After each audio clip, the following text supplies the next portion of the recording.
Next, the Customs Division of the Ghana Revenue Authority has issued a directive to all importers to ensure that their goods deemed highly dutiable are subjected to checks and validation.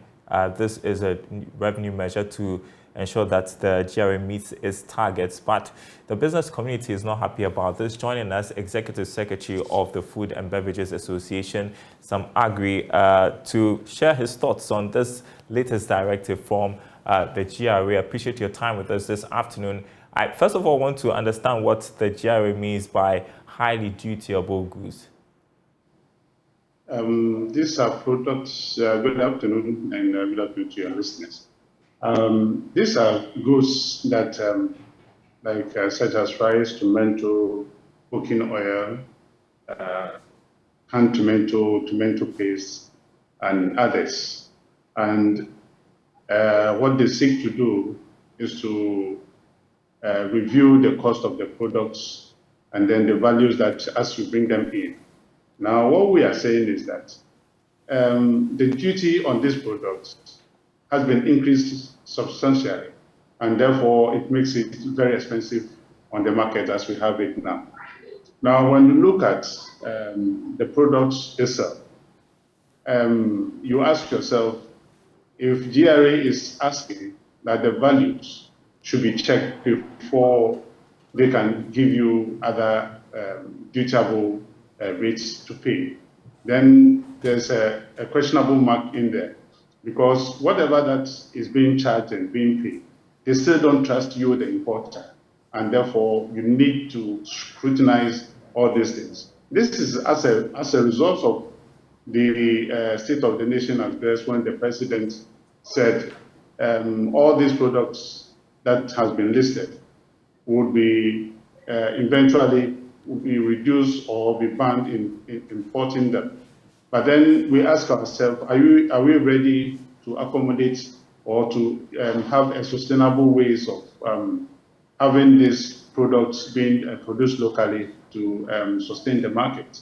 If we don't, then why the need for us to rush into getting these activities done? If you also look at the SONA address by the president, he targeted a $10 billion rate that has to be reduced from our import bill. If you look at the last quarter and the first quarter of this year, import itself has gone down almost about 40%.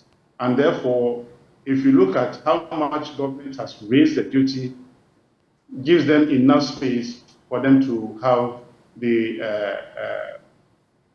targeted rate that they want to rate. But it's not that they are making the target, because if we have a reduced import in this area and you are still making your target, then of course we can have certain values reduced for the consuming public, so that goods and services will be a bit cheaper on these products going forward.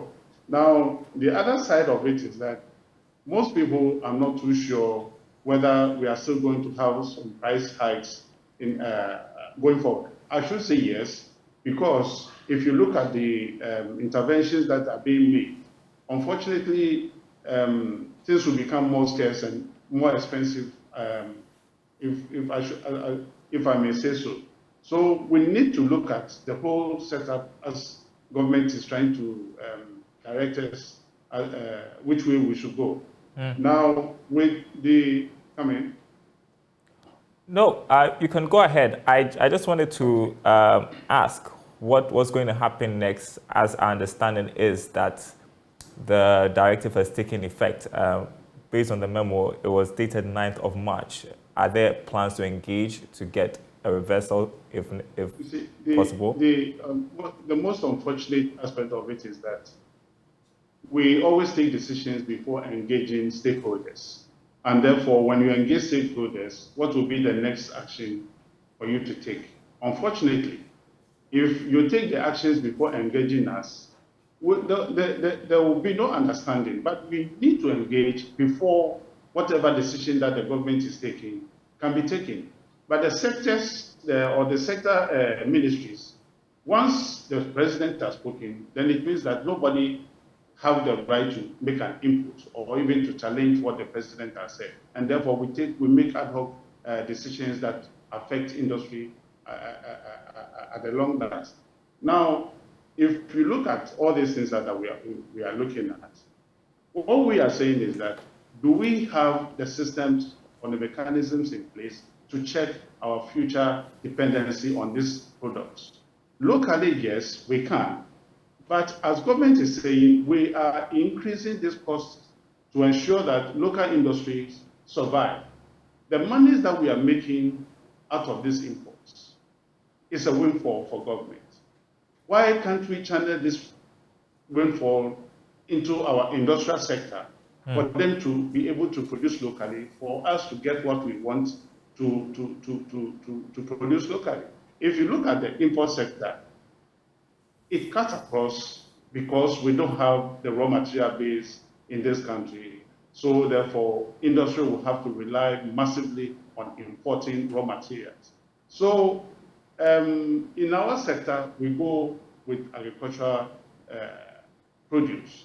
And therefore, these are the areas that we need to look at. If we say we want to stop the import of rice, what mechanisms are we put in place to ensure that as we are stopping the import of rice, we have enough for us to go with? I have been saying that government need to make the environment friendly for people to be able to invest in other areas of this agricultural sector, such as silos that we can put in rice to stop against any eventuality. As we have now, we don't have anything in place. Everything that is produced in 3 months is gone, and we have to wait for the next 3 months. Ghana's import bill on rice alone, the quantity that we bring in is about 1.4 million tons of rice. And the local production is almost about 600 metric tons, 600,000 metric tons. If you look at the difference, it's huge. And therefore, if we want to really achieve something, then what we must say is that we must reduce the volume by the quantity that we produce locally, so that the surplus that we need can come in from external areas, so that we can augment the losses that we don't expect it to happen. But unfortunately, we are saying that we are going to ban the rice imports, we are going to ban tomato imports, we are going to ban oil imports and all sort of product that we daily have on our table. This is not the right way to go. We need to engage, and then, as the government president said, their plans are far advanced to go forward with this product, with plans of banning these products. We are yet to know which sectors are being engaged, and therefore where the plans have reached, and for us to come in. Unfortunately, we have not seen any plan that the government has put forward, or even an invitation for us to discuss, which will way forward for the country as we speak. Okay, and you said this would imply that prices would go up, or perhaps there could be shortages as well. While you answer that, I also wanted to ask you about utility tariffs, because yesterday we spoke with the Ghana Hotels Association. There is concern about the February bills, astronomical charges, they say, some almost up 300%. I don't know what the feedback is from your end. You see, we have said over and over and over again, soon as the utility tariffs were announced that they were going to go up by almost about 30% to make up for the losses, we increased the cost of electricity not less than 6 months.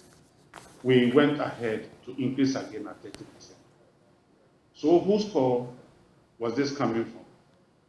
It's unfortunate that we are not having any plans for industrial sector in this country, which way we want our industries to grow, how we want to get the maximum benefits of our industrial sector for us to produce enough to feed the outside world within the West African zone, also to go beyond West Africa to other African countries. Unfortunately, Ghana, everything that we produce as a manufacturer is very expensive than importing.